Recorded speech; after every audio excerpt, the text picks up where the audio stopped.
following is a Comfortably Zoned Radio Network production. Thank you, Tally Olson. We are indeed back. The Mets in the zone. I'm Ralph Tyko. Robert Cole is here. Marty Rose is here. And if our mood sounds a bit despondent, it is. Robert, tell us why. Okay, first, Ralph, I want to give a quick Jets update. Okay, that's it. As far as the Mets go, we were hoping for a sweep of the rest of the games, which the Mets absolutely have to have, and right now they're losing to Miami 2-0. Still early, still time, but that's not the kind of start we wanted to come off to. That's for sure. That is for sure. Marty, do you think, not just this game, do you think they can win the remainder of their games realistically? No. No. Okay. I mean, even, they could take, if they're lucky, they could take 3 out of 4 from Miami, But, how are they going to beat the Braves 3 straight? That's not going to happen.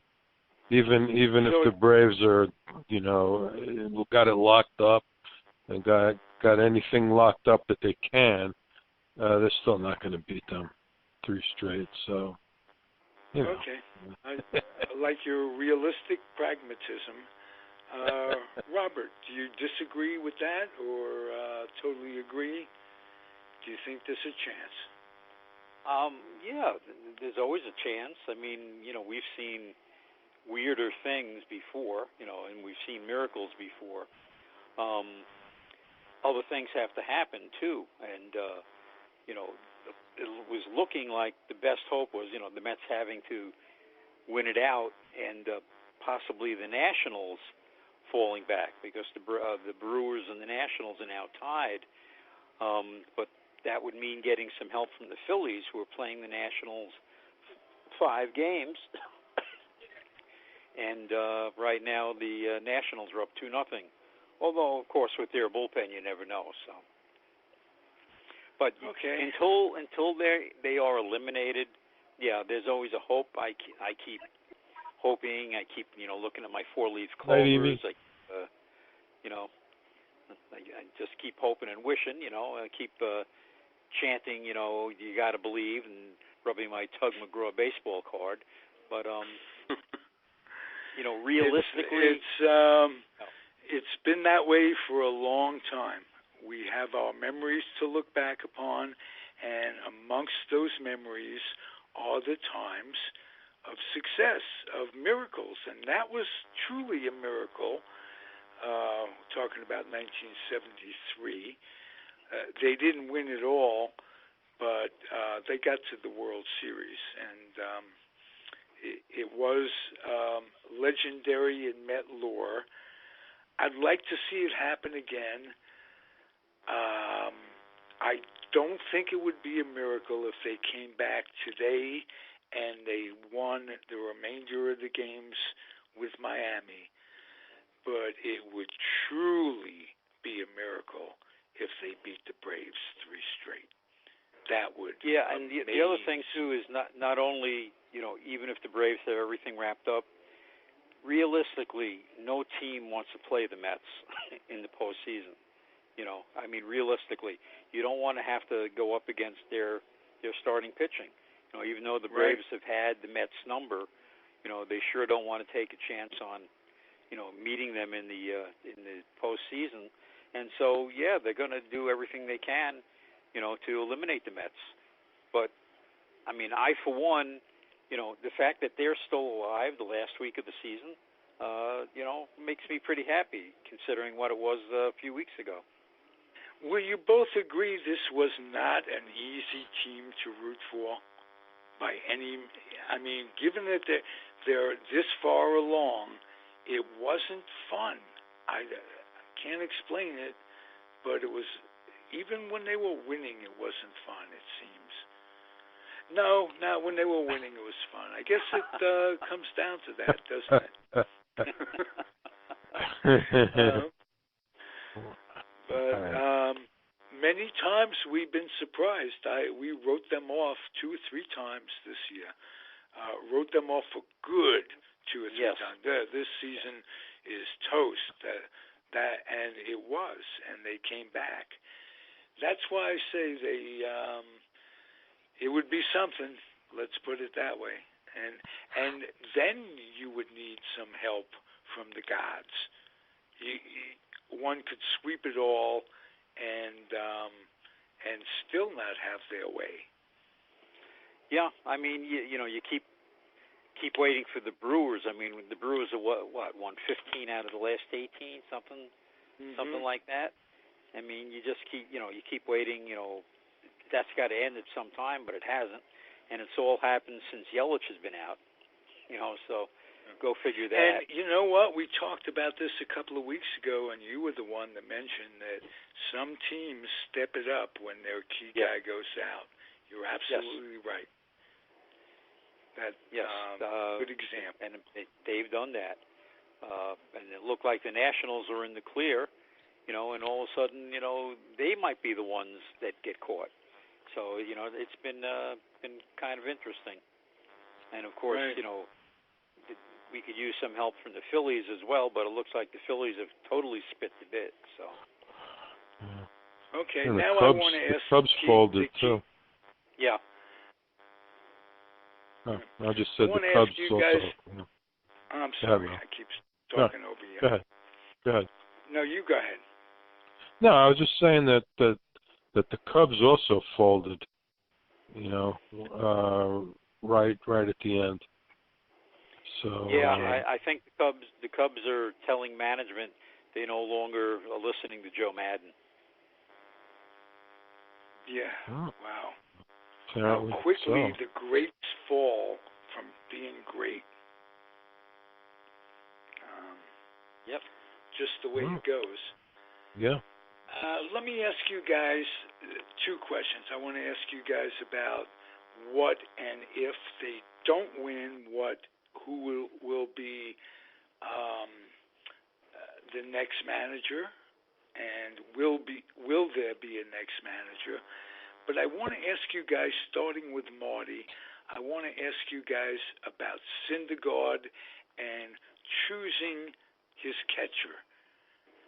Now, and the whole idea of a second or third guy in the rotation having the privilege of choosing a catcher. I had this debate a while back, a week or so ago, with Jeff Kallman, who, and we talked specifically about Syndergaard. I don't know if you heard that show, but irregardless, what do you think of that? And the numbers of Nito being a better catcher to throw to, notwithstanding. Go ahead. Well, I don't think he has any business choosing a catcher. I don't think he's had that great of a year.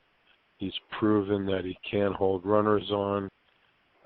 People, they just run at will when he's pitching. I think he may have pitched his last here. I think that they're definitely going to listen to offers for him over the winter. And I don't understand what the problem is. I mean, if you don't like the pitch being called, shake it off. I have never seen him shake off a sign. Maybe it's just the way he sets up to receive the ball. Maybe that's the problem. But, you know, I just don't think Syndergaard has any business opening his mouth about that. Okay. Robert. Yeah, I sort of agree with that, but I think it was mishandled by the Mets. Last year, they allowed it to happen. with DeGrom. Okay, Brody was DeGrom's agent, and Brody was the one that said we should have, the catcher that Jake pitches better to as the catcher.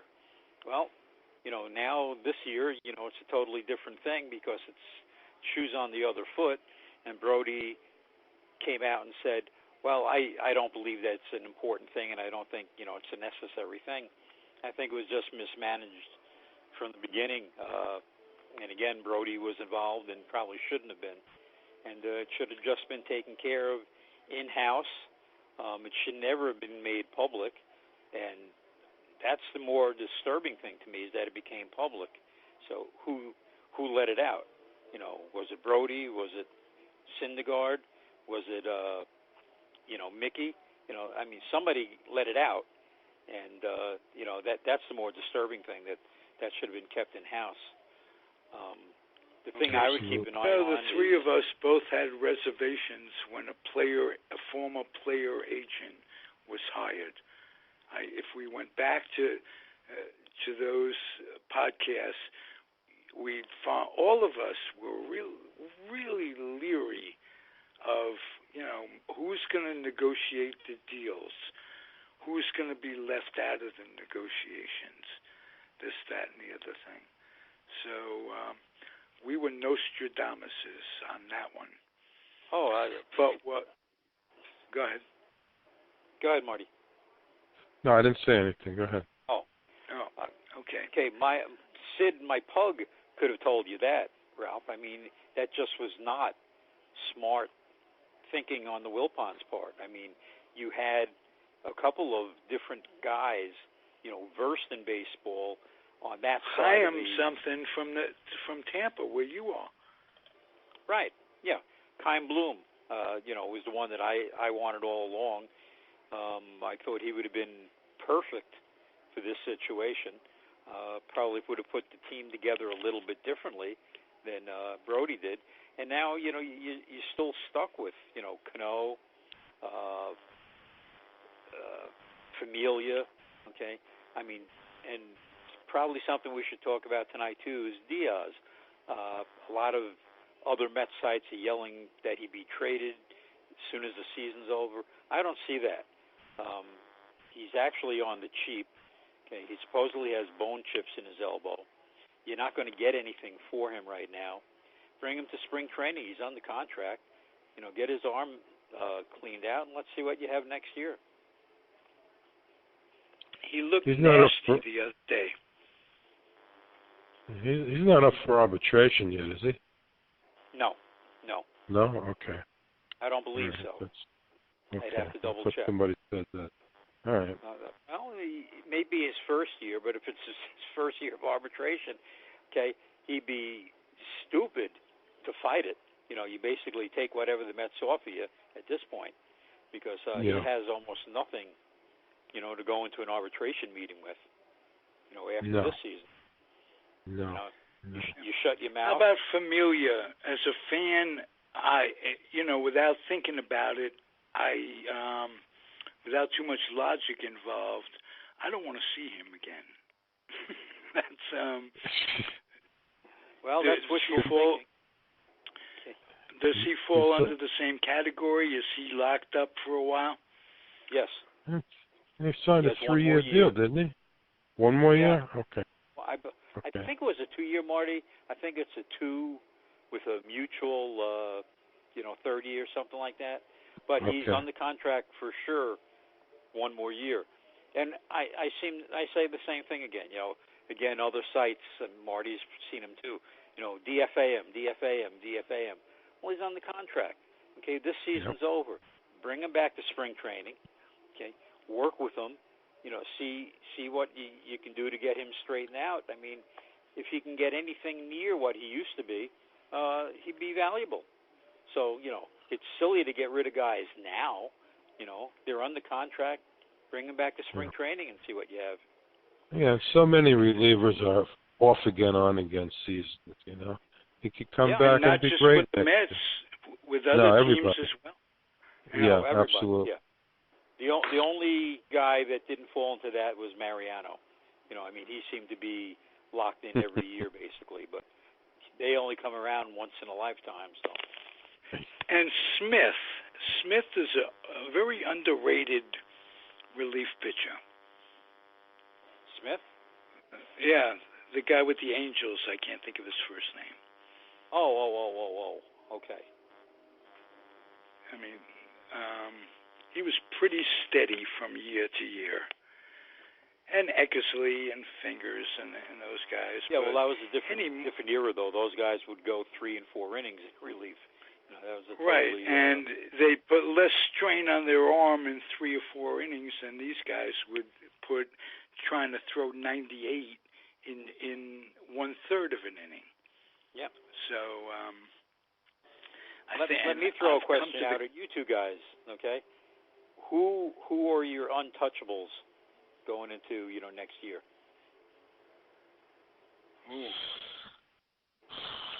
I'd say there are McNeil and Alonso naturally. Mm-hmm. J.D. Davis is right up there. I agree. Conforto. Do I get agreement on that? Yeah. What do you think about Conforto, Marty? I don't know. He's a 250 hitter. I don't love him, but I don't know what fielder. Yeah, he's pretty good. I wouldn't call him untouchable, but yeah, he's a tough one. Again, he's got 30 or close to 30 homers. He doesn't hit lefties all that well. I don't know. He seems not to hit that clutch standards, that much. I take back my J.D. Davis. He's not an untouchable if Conforto is borderline. Yeah. They're both. If they're both borderline, they're both not untouchable. I would say naturally DeGrom. I really feel that if they lost Matz, somebody else would make this guy into a superstar. That's maybe. He's always, but I've felt that way for a long time. He's always an outing away from it all clicking. And if I'm not mistaken, he's under 4 in ERA at this point. He's the best athlete on the team, if not. The shortstop Rosario's an untouchable. So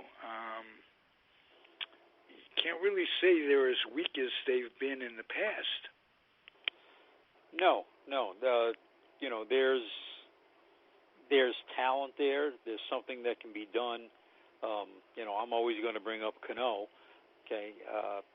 Every time he starts to hit a little bit, he gets hurt again, and that's a roadblock. That kind of blocks up everything. Again, you see it on other sites. Well, they'll eat salary and they'll trade him. Okay, what team in their right minds, unless they're on drugs, stronger drugs than Ralph uses, would take him? Well, Ralph doesn't use drugs; he uses herbs, and there's a big difference. I stand corrected. I stand corrected. Well, I hope you mean that you're corrected and not just saying that jokingly. No, not at all. Not at all. Okay. But how do you guys feel about? I'm sorry. How do you guys feel about Nimmo? I think he can improve. I think he's the only guy they got that can play center field because Lagares is not going to be back next year. Unless they got somebody in the minors, which I know they do, but they're too far down to make a dent at next year. Yeah, I mean, I wish the Yankees and the Mets would deal with each other.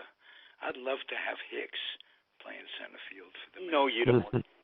No, you don't. He gets hurt a lot. Hicks has been hurt more than Cano. That's. And since Hicks has been with the Yankees, I think he's missed more games, than he's played. You'd have to ask your Yankee guys, but there's no way I would trade anything of value for Hicks. Unless it was Cano. He's the kind of guy you always think is going to stay healthy for one reason or another, because when he is healthy, he plays damn good ball, offensively and defensively. No question, he does, but when he's there. Are some guys just jinxed, or is it training? Is it stretching? I'm just... at this point with guys, you don't know what they've been using, and then if they stop using it, or are they brittle? It's hard to say. Right. Have they put too much bulk on their tendons? And I think too much weight training is a big problem, definitely. Okay. Yeah. Well, weight training and the supplements that they take, even legal ones, put such a strain on the, like Marty says, on their tendons and stuff. There's only so much stretch in a rubber band, and then it snaps. It dries out and snaps.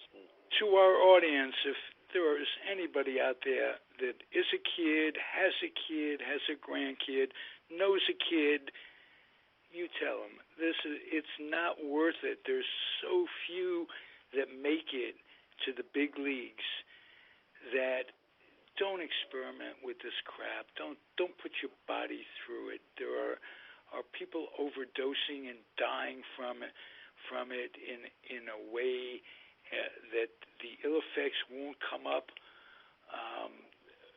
for another 15 years, perhaps. It's just bad. Do not experiment with any steroidal medication whatsoever. That's just tell your kids, because there are a lot of people with the dream. You see these millionaires walking around, but what it does to your body, what the cortisone shots does to your body, you can speak to that, can't you, Robert? Oh yeah, absolutely. I've taken many a cortisone shot in my knees, and all it does, cortisone is a masking agent, and it doesn't change what's going on inside the body. All it does is make it feel like it doesn't hurt, and then all of a sudden, boom, you can hurt it even more. So cortisone, no, not good at all. And then all these steroids and stuff. I've seen a lot of ball players. I umpired for a long time.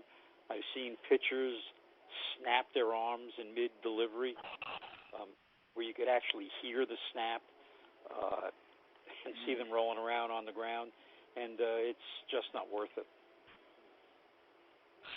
Okay. Let's talk a cheerier thought. Does Callaway get rehired, assuming they don't pull off a miracle? Well, doesn't he have another year? Doesn't he have another year on his contract? Yes, he does. He does. Yeah.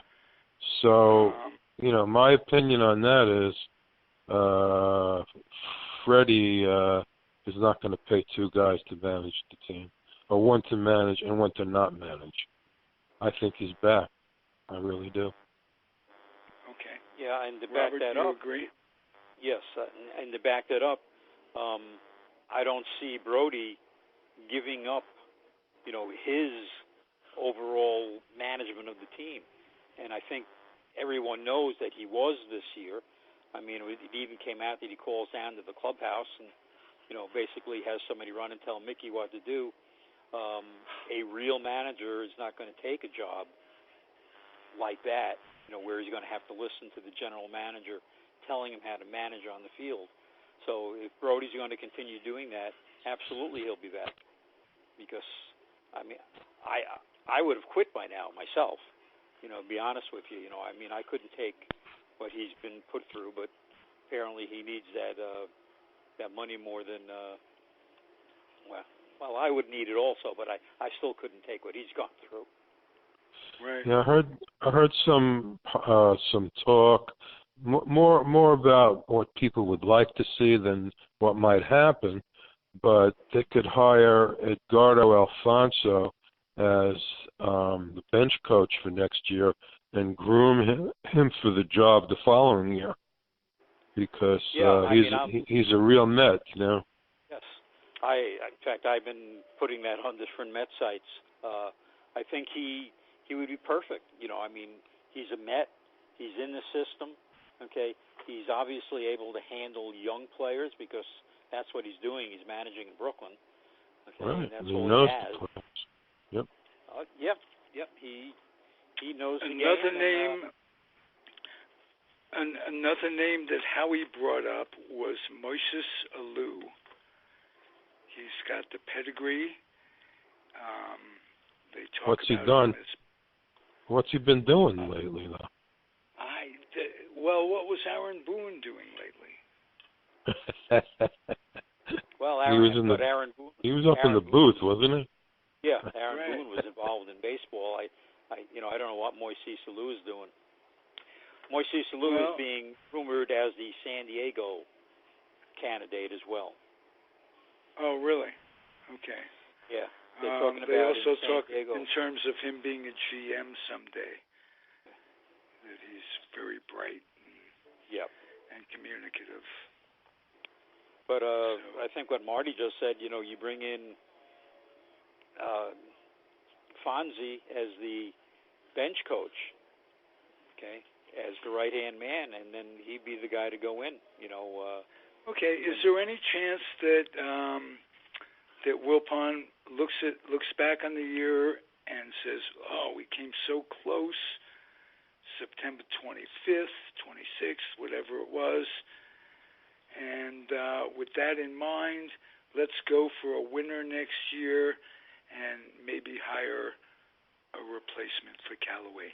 What do you think the chances are of that, Marty? Well, I still think that, you know, he's got the current guy under contract, and you know, anybody who's going to be available, big name, is going to be big money, so he'll have to pay two guys. You know, unless he wants to bring somebody like Alfonso, you know, in right away. He could do that because he wouldn't be demanding like as much money as a Madden or a Girardi would, for sure, and he's be a company man. It's possible, but I'm still thinking that he's got another year and he's going to get it. That's just what I think. All right, guys. This has been, as usual, a good one. Let's talk a little Jets, if you'd like. Robert Cole. Or have you already had your say on them? Yeah, I thought I already covered that. Okay. They were just real. They were awful yesterday. You know, they don't have their quarterback. I don't even know if the coach is going to make it through the year, to tell you the truth, because he's kind of a loose cannon himself. So it'll be interesting to see, but I don't see much hope at all this year. Marty, what do you see that you like?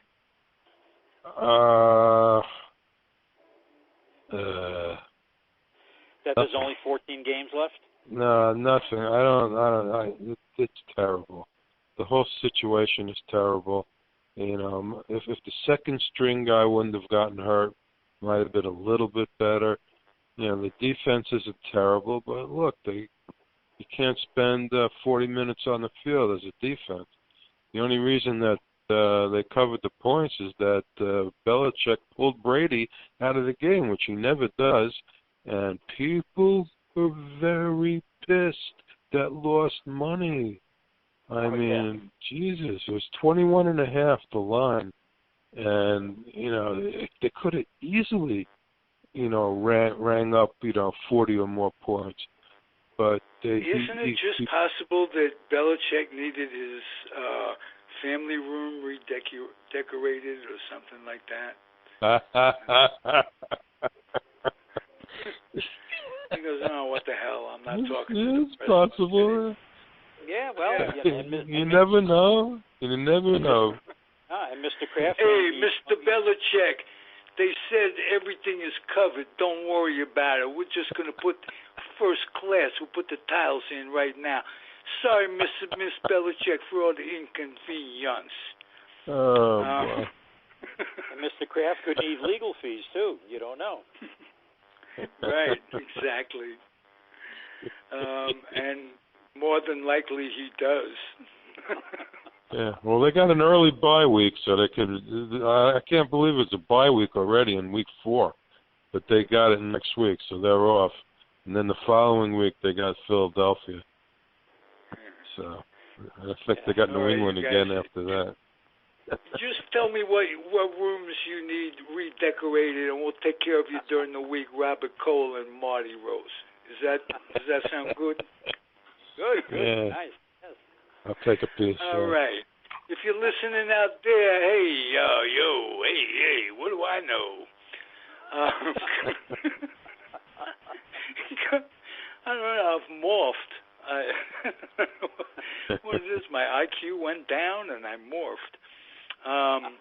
Ralph Tyko, Comfortably Zoned Radio Network with Marty Rose and Robert Cole. Best Met show on the internet. Adios, everybody. Thanks for listening. Bye, guys. Good night. Good night.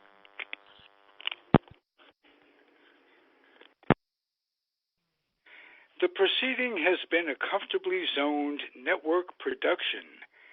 You are advised to keep your dreams wet, your humor dry, your children and grandchildren out of military recruiting offices, and off the laps of clerics who wear dresses. Thank you for listening, everyone. Happy trails.